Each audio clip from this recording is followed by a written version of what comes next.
नमस्कार, देशहित में आपका स्वागत है। आज हम चुनावी मौसम में राजनीति के बदलते हथकंडों के बारे में चर्चा करना चाहते हैं, क्योंकि हमारे देश में जैसे ही किसी राज्य में चुनाव का सीजन आता है तो तरह तरह के हथकंडे शुरू हो जाते हैं। इन्हीं में से एक तरीका किताबबाज राजनीति का भी होता है। इन चुनाव के वक्त ऐसी किताबें आने लगती हैं जिनमें राजनीतिक दल, विचार, नीति या नेताओं को लेकर विवादित बातें लिखी जाती हैं।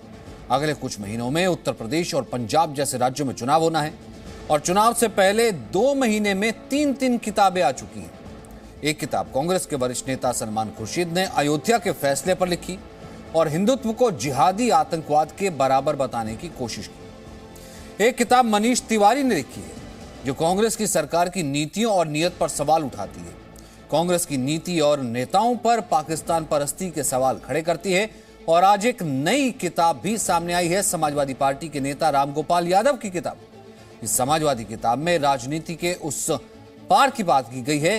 किताब किसी ने पढ़ी नहीं है, कोई विवाद निकल के भी नहीं अभी आ सकता, लेकिन उससे पहले कांग्रेस के नेता और यूपीए सरकार में मंत्री रह चुके मनीष तिवारी की किताब में जो बातें लिखी गई हैं उसे लेकर दिल्ली से पंजाब तक की पॉलिटिक्स में चर्चा परिचर्चा, सवाल जवाब और आरोप प्रत्यारोपों का दौर शुरू हो गया है, क्योंकि मनीष तिवारी ने कांग्रेस की सरकार की देशभक्ति और निष्ठा पर सवाल खड़े किए हैं। मनीष तिवारी ने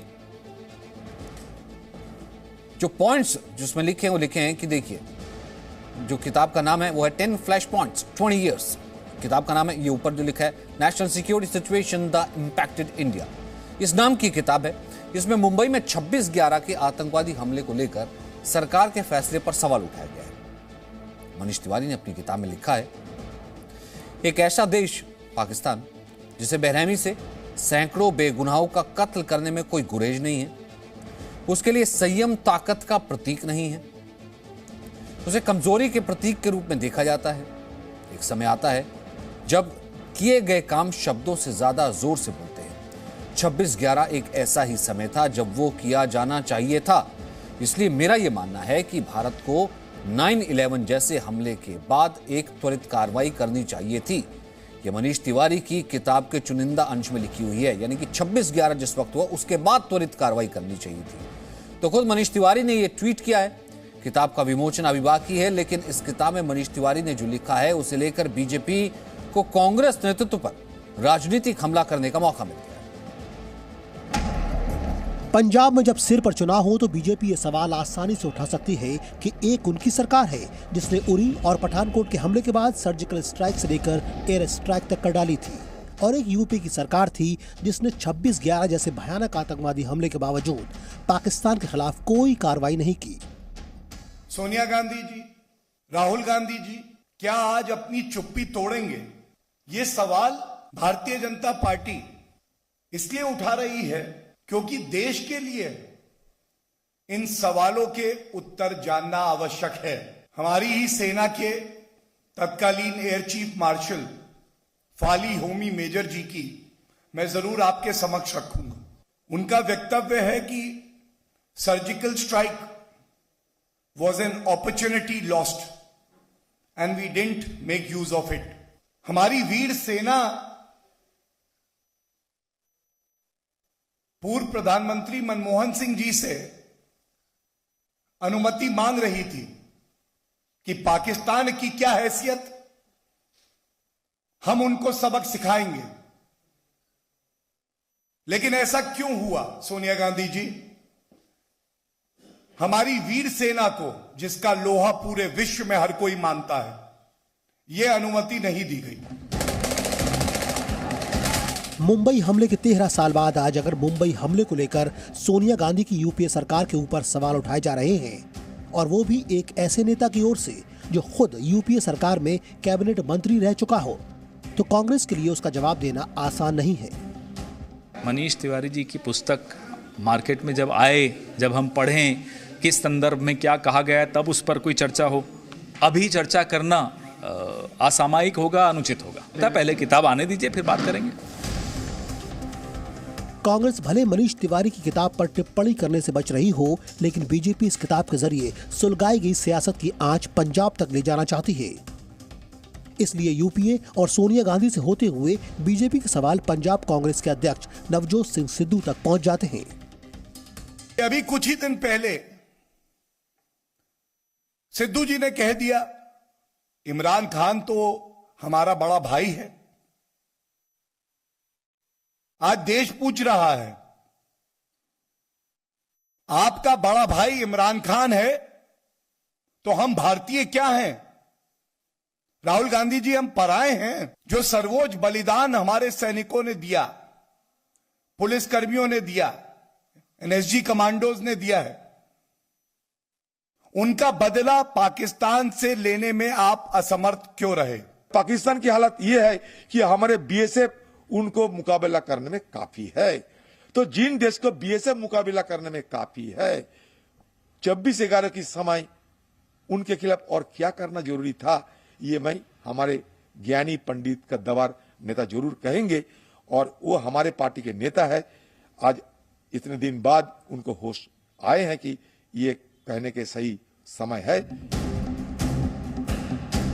मनीष तिवारी की इस किताब के जरिए बीजेपी अब कांग्रेस को राष्ट्र विरोधी, हिंदू विरोधी और पाकिस्तान परस्त नीतियों वाली पार्टी करार देने में कोई कसर नहीं छोड़ेगी, क्योंकि सवाल पंजाब का है। पंजाब में कांग्रेस की राजनीति का है और पाकिस्तान की सरहद से लगने वाले सूबे में आतंक परस्ती का मुद्दा बीजेपी के लिए मुफीद साबित होगा।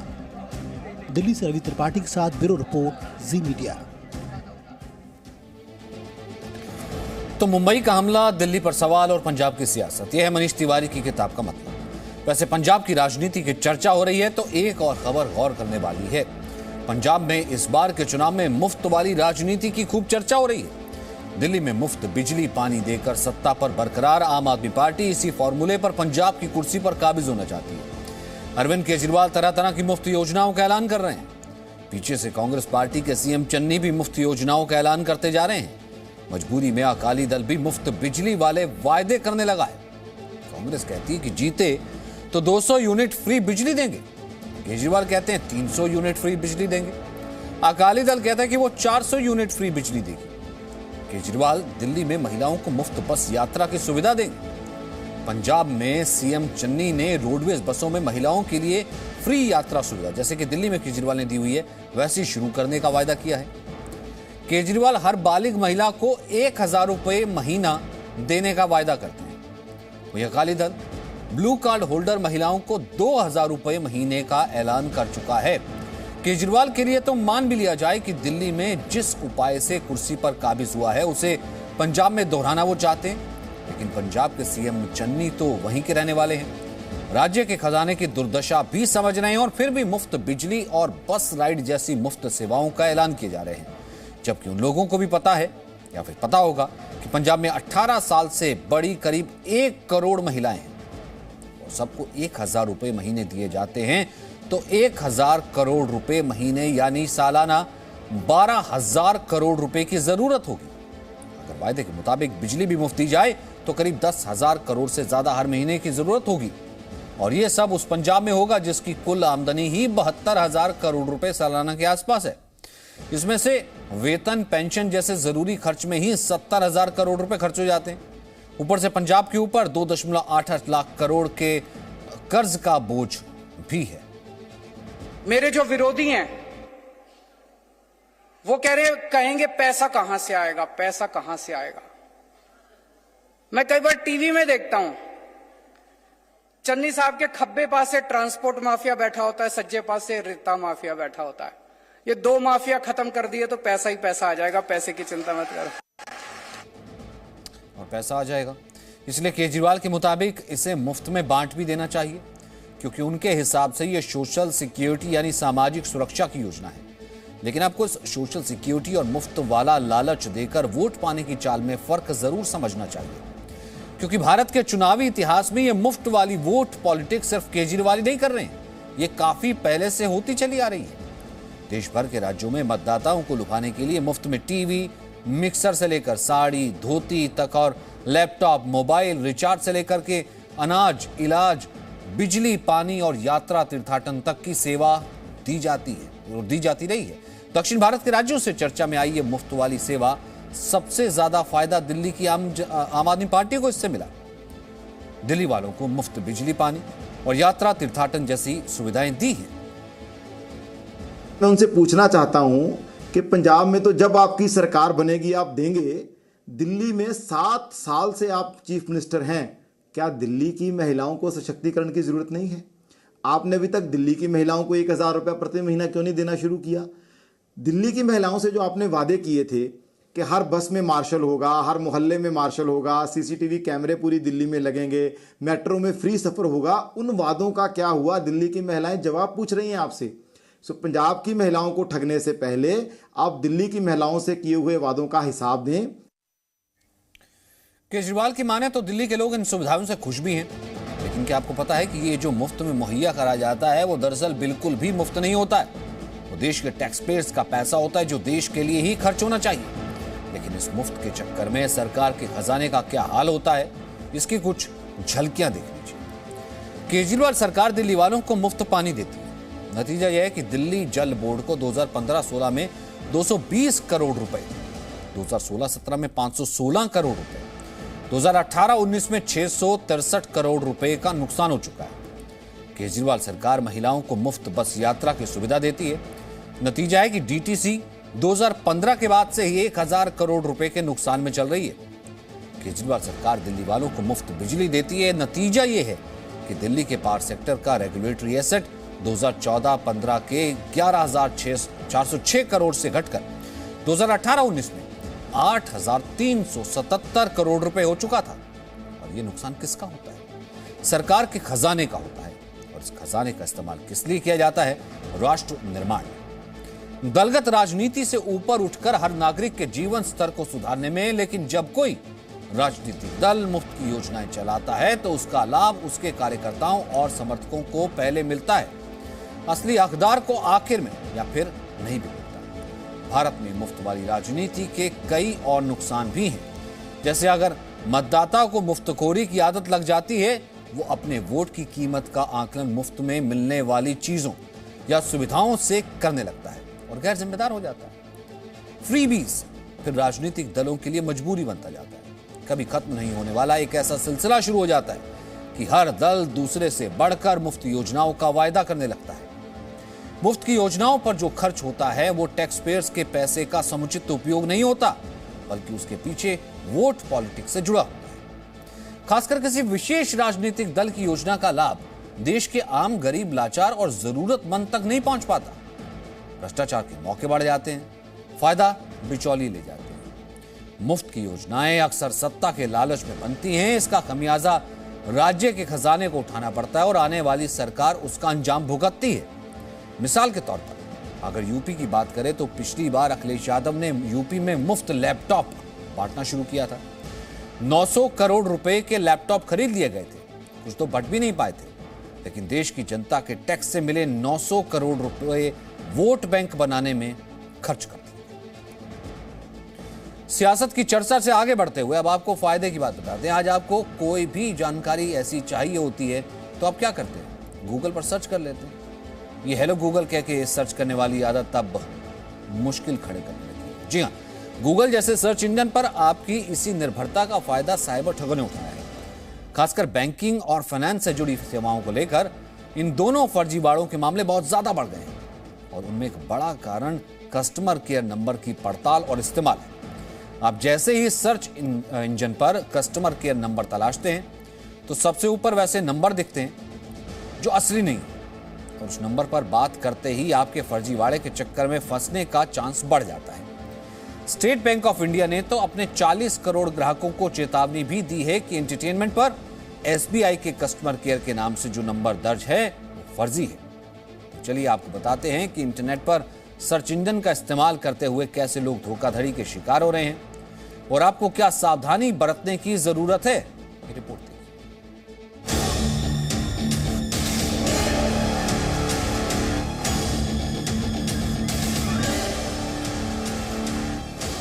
डिजिटल इंडिया में सब कुछ इंसान की मुट्ठी में है। कोई भी जानकारी चंद सेकंड के अंदर इंटरनेट से निकाली जा सकती है और इसी आदत का फायदा साइबर लुटेरे उठाने लगे हैं। हर दिन लोग ठगे जा रहे हैं क्योंकि साइबर चोर भारत की बड़ी बैंकों के गलत कस्टमर केयर नंबर फर्जी वेबसाइट बनाकर डाल रहे हैं और इन वेबसाइट को एडवर्टाइज करके बढ़ा रहे हैं। ऐसे में जब कोई गूगल पर किसी बैंक का कस्टमर केयर नंबर सर्च करता है तो उन्हें सबसे ऊपर यही फर्जी नंबर मिल रहे हैं। साइबर ठगों के एक शिकार सभाजीत भी हैं। डेबिट कार्ड का पिन जनरेट करने के लिए इन्होंने कस्टमर केयर का नंबर तलाशा और उस नंबर पर संपर्क करते ही ये साइबर ठगों के चंगुल में फंस गए। साइबर चोरों ने इनके 16,000 रुपए उड़ा लिए। सर वो एप्लीकेशन डाउनलोड करने के लिए बोला। उसके बाद हमने एप्लीकेशन डाउनलोड किया।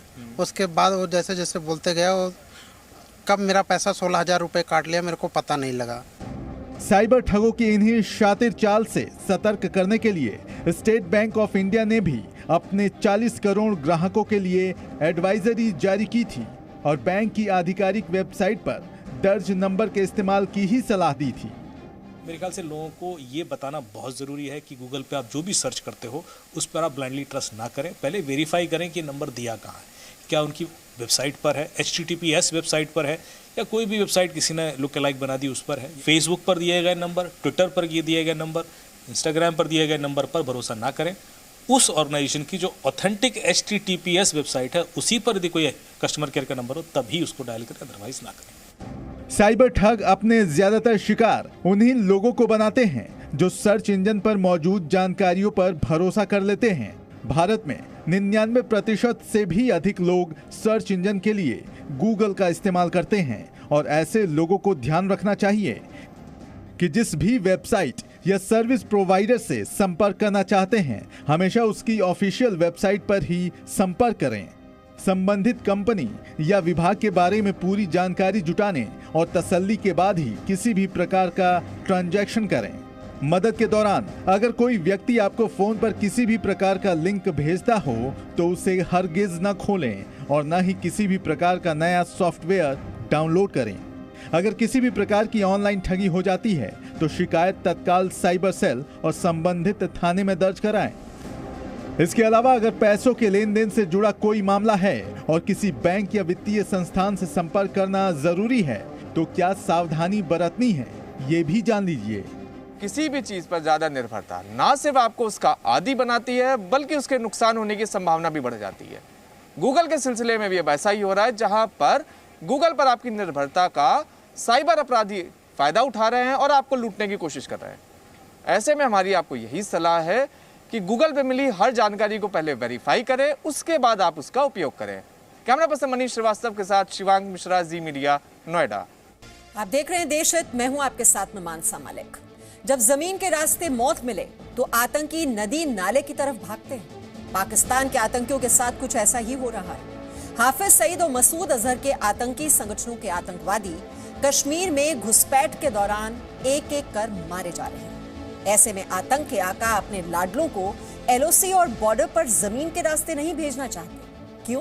क्योंकि मारे जाने का डर है। तो अब इन्होंने घुसपैठ का नाला प्लान बनाया है।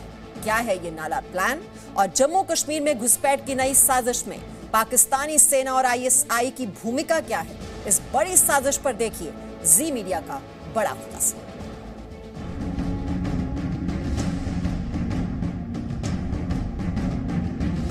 ये खुलासा जम्मू और कश्मीर में पानी के रास्ते आतंकी घुसपैठ से जुड़ा है, लेकिन हम खुलासे से पहले आपको ये वीडियो दिखाना चाहते हैं। ये वीडियो भारतीय सेना और सुरक्षा बलों के संयुक्त अभ्यास का है।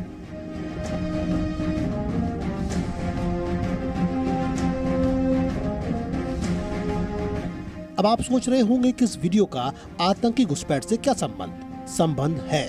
जब समंदर, नदी या नालों को रास्ता बनाकर आतंकवादी भारत में घुसपैठ करने की कोशिश करेंगे तो उनका अंजाम क्या होगा? पाकिस्तान में बैठे आतंक के आकाओं को इस सवाल का जवाब देने के लिए ये वीडियो दिखाना जरूरी है।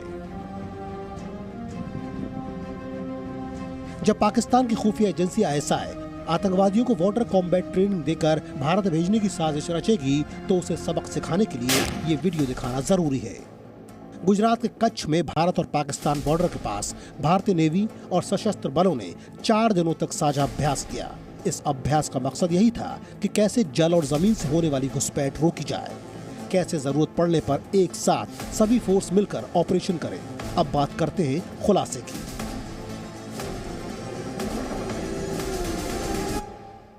भारतीय खुफिया एजेंसियों से जुड़े सूत्रों के मुताबिक जम्मू कश्मीर में घुसपैठ के लिए पाकिस्तान ने नदी और नाले का प्लान बनाया है। पिछले कुछ महीनों में पाकिस्तान की नेवी और पाकिस्तान की सेना लश्कर समेत कई आतंकी गुटों को वाटर कॉम्बैट ट्रेनिंग दे रही है। इसका मतलब ये हुआ कि समंदर हो या फिर नदी हो या फिर छोटे मोटे नाले के जरिए घुसपैठ की ट्रेनिंग दी जा रही है। आतंकवादी भारत पाकिस्तान बॉर्डर और LOC पर बने नालों की रेकी कर रहे हैं। एक तरफ इंटरनेशनल बॉर्डर और LOC पर सेना की कड़ी सख्ती के चलते घुसपैठ कर रहे आतंकियों को मार गिराया जा रहा है, वहीं जम्मू कश्मीर में लगातार ऑपरेशन ऑल आउट की वजह से आतंकियों की संख्या घटती जा रही है। जाहिर तौर पर पाकिस्तान इससे परेशान है और ऐसे में LOC और इंटरनेशनल बॉर्डर से सटे नदी और नाले के इलाकों की रेकी कराई जा रही है, जिससे पानी के जरिए आतंकियों को जम्मू कश्मीर में घुसपैठ कराई जा सके।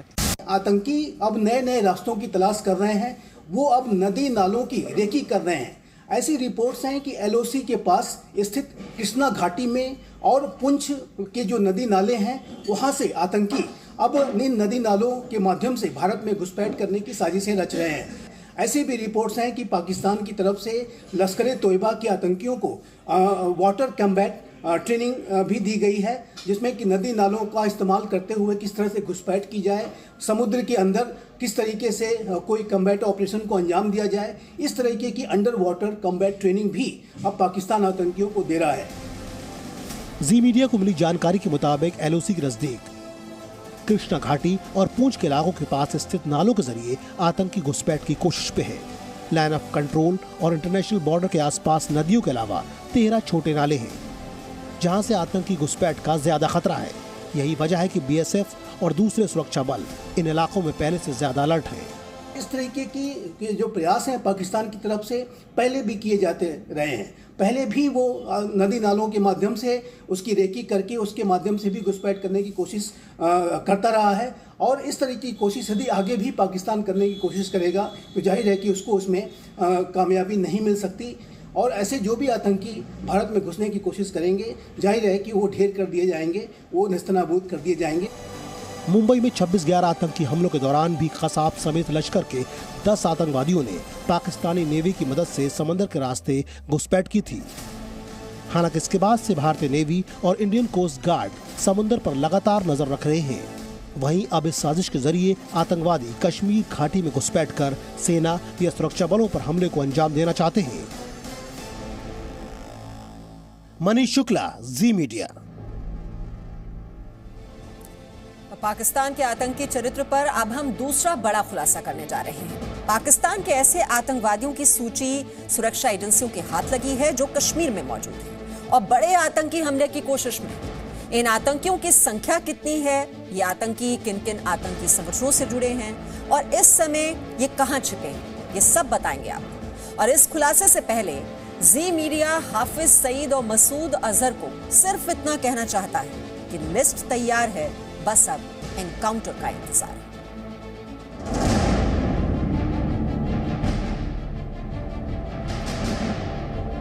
हाफिज सईद और मसूद अजहर, ये दोनों पाकिस्तान के 2 अनमोल रतन हैं और यही दोनों भारत के 2 सबसे बड़े दुश्मन भी हैं। जी मीडिया को मिली एक्सक्लूसिव जानकारी के मुताबिक खुफिया एजेंसियों ने कश्मीर में आतंकी वारदातों में शामिल आतंकवादियों की जो लिस्ट तैयार की है, उसमें हाफिज और मसूद के संगठन के आतंकी हैं। खुफिया एजेंसियों की लिस्ट के मुताबिक कश्मीर में 38 पाकिस्तानी आतंकवादी मौजूद हैं। इनमें से 27 हाफिज सईद के आतंकी संगठन लश्कर तैयबा के हैं और 11 आतंकी मसूद अजहर के आतंकी संगठन जैश-ए-मोहम्मद से हैं।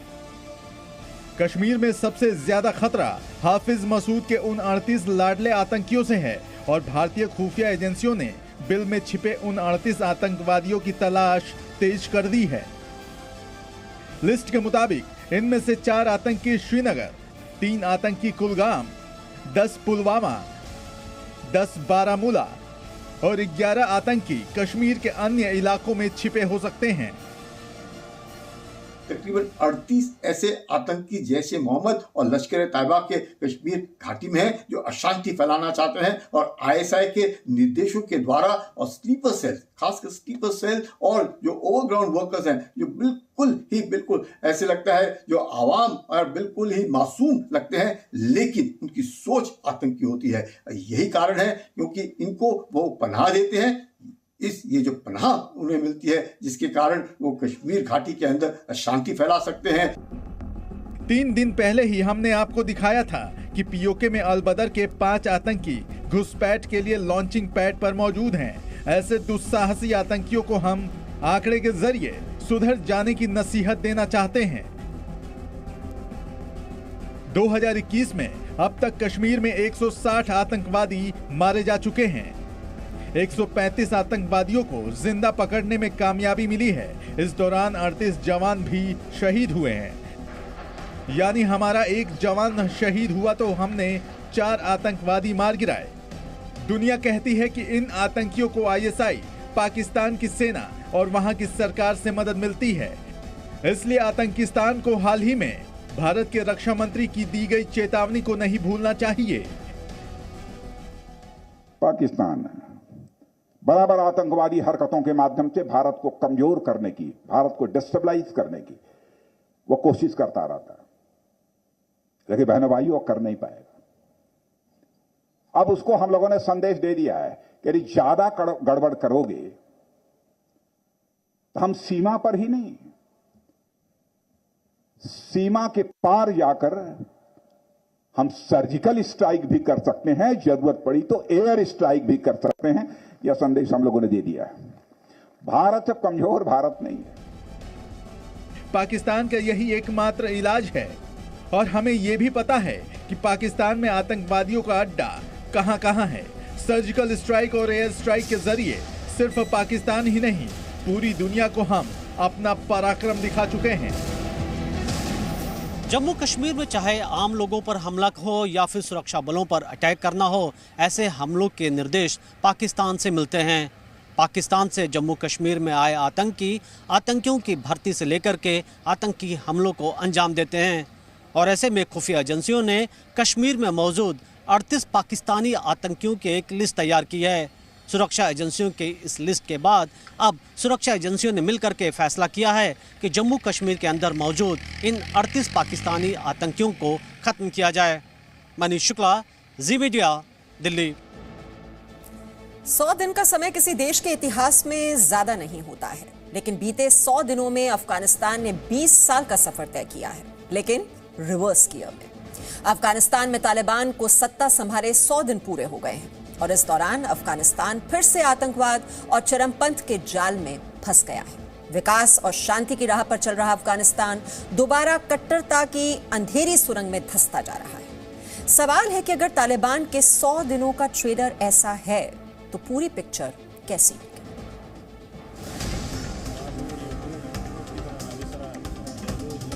अफगानिस्तान में तालिबान के 100 दिन पूरे, आतंक और अत्याचार के 100 दिन। 100 दिन में 20 साल पीछे अफगानिस्तान। 100 दिन में कुदरत का एक मौसम बदलता है, लेकिन 100 दिन में अफगानिस्तान का भाग्य ही बदल गया। लेकिन यह बदलाव अशुभ था, अमंगल था, जिसने अफगानिस्तान को आतंक के अंधेरे में ढकेल दिया। जब भी अफगानिस्तान का इतिहास लिखा जाएगा तो 15 अगस्त 2021 की तारीख जरूर दर्ज होगी, क्योंकि इसी दिन अफगानिस्तान को दोबारा तालिबान का ग्रहण लगा। अमेरिका की नाक के नीचे तालिबान ने अफगानिस्तान में तख्ता पलट दिया। तालिबान ने तत्कालीन अशरफ गनी सरकार को 2 हफ्ते के अंदर सत्ता से हटा दिया। अशरफ गनी जान बचाकर देश से भाग गए। इन तस्वीरों को कौन भूल सकता है, जब अफगानिस्तान के राष्ट्रपति भवन में तालिबान के हथियारबंद आतंकवादी घुस गए। अफगानिस्तान पर तालिबान का कब्जा होते ही देश में दहशत फैल गई। लोग अफगानिस्तान छोड़कर भागने लगे। काबुल में भयंकर अफरा तफरी थी। एयरपोर्ट पर हजारों लोग जमा थे, जो किसी भी कीमत पर तालिबानी हुकूमत के अफगानिस्तान से निकलना चाहते थे। लोग एयरपोर्ट की दीवार पर चढ़ गए। हालात इतने खराब थे कि लोग उड़ान भरते विमानों में लटक कर भी भागना चाहते थे। तालिबान अफगानिस्तान में फिर से आतंकवाद का परचम लहराना चाहता था, इसीलिए उसने देश का राष्ट्रीय झंडा भी बदल दिया। ध्वज के साथ अफगानिस्तान के प्रति दुनिया की धारणा भी बदलने लगी। जिस तरह के कोई भी तालिब हो, जिसकी जो मर्जी हो, जिसे जो लगे कि शरिया के खिलाफ जा रहा है, वो अपना वहीं पे उसको पनिशमेंट दे रहे हैं। औरतों को, माइनॉरिटीज को, जो इनके खिलाफ कुछ बोले या जो पिछली सरकार के लोग थे उनको ये ढूंढ ढूंढ के मार रहे हैं। डर इतना है, आधी जनता में तो इतना डर है, आधी जनता जो कि विमेन और बच्चियां हैं उनमें इतना डर है कि वो घर से बाहर नहीं निकलती हैं।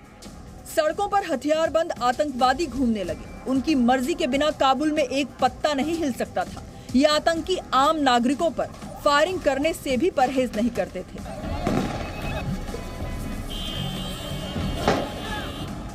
लेकिन धीरे धीरे अफगानिस्तान के आतंक राज के खिलाफ अफगानिस्तान के लोगों में गुस्से की चिंगारी भड़कने लगी। सड़कों पर विरोध प्रदर्शन होने लगे।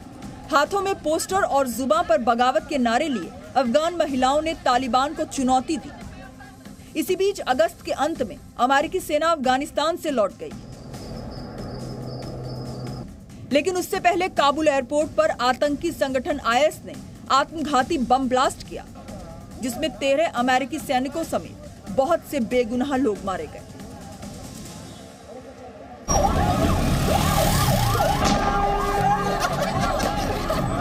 अमेरिका के लौटने के बाद अफगानिस्तान में तालिबान की सरकार बनी।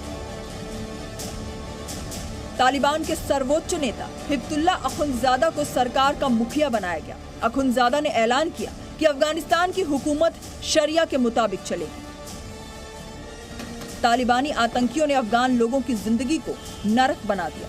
महिलाओं पर तालिबान ने तरह तरह की पाबंदियां थोप दी। उनके अधिकार खत्म हो गए। ये तस्वीर देखिए, जहां अफगानिस्तान की यूनिवर्सिटी में पर्दे में पढ़ाई हो रही है। अफगानिस्तान की महिलाओं ने तालिबान के दमन के खिलाफ आवाज उठाई, जिसकी गूंज पूरी दुनिया ने सुनी।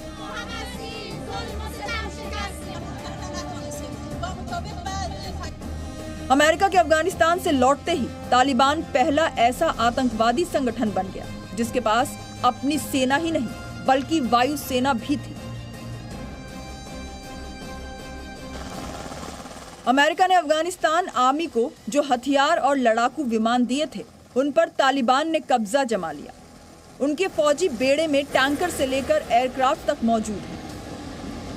हाल ही में तालिबानी आतंकवादियों ने काबुल में हथियारों के साथ परेड की और इस बहाने दुनिया के सामने शक्ति प्रदर्शन भी किया। तालिबान की इस परेड में बख्तरबंद गाड़ियों से लेकर MI-17 हेलीकॉप्टर तक शामिल थे। ये सारे हथियार कभी अफगानिस्तान की सेना के पास हुआ करते थे, लेकिन अब तालिबान के जखीरे में मौजूद हैं। तालिबान के आतंकियों के लिए ये हथियार खिलौने की तरह हैं। शायद इसीलिए ये आतंकी हथियारों के साथ सेल्फी ले रहे हैं। एक आतंकवादी संगठन अगर इस हैसियत में पहुंचा कि वह अफगानिस्तान पर नियंत्रण कर सके, तो इसके पीछे पाकिस्तान का हाथ है। पाकिस्तान तालिबान का सबसे बड़ा संरक्षक और मददगार है। पाकिस्तानी पीएम और वहां के विदेश मंत्री तालिबान का खुलेआम समर्थन करते हैं। परंतु पाकिस्तान जो है ये अपने को चैंपियन दिखा रहा है तालिबान का दुनिया में, और ये तालिबान से पाकिस्तान एक्चुअली डबल गेम खेल रहा है। वो एक तरफ तो तालिबान को दिखा रहा है, देखो मैं तुम्हें दुनिया के सामने ला करके एक अच्छा चेहरा तुम्हारा दिखा रहा हूं। दूसरी तरफ पाकिस्तान तालिबान से अपना फायदा भी उठा रहा है, और इस मदद के बदले में अब तालिबान से पाकिस्तान ने अपने जो सपोर्टर तालिब हैं या हक्कानी नेटवर्क है, उनको ऊंचे ऊंचे ओहदों और मेन पोजीशंस पे अफगानिस्तान की सरकार में बिठा दिया है। ये तालिबानी शासन के 100 दिनों का ट्रेलर है।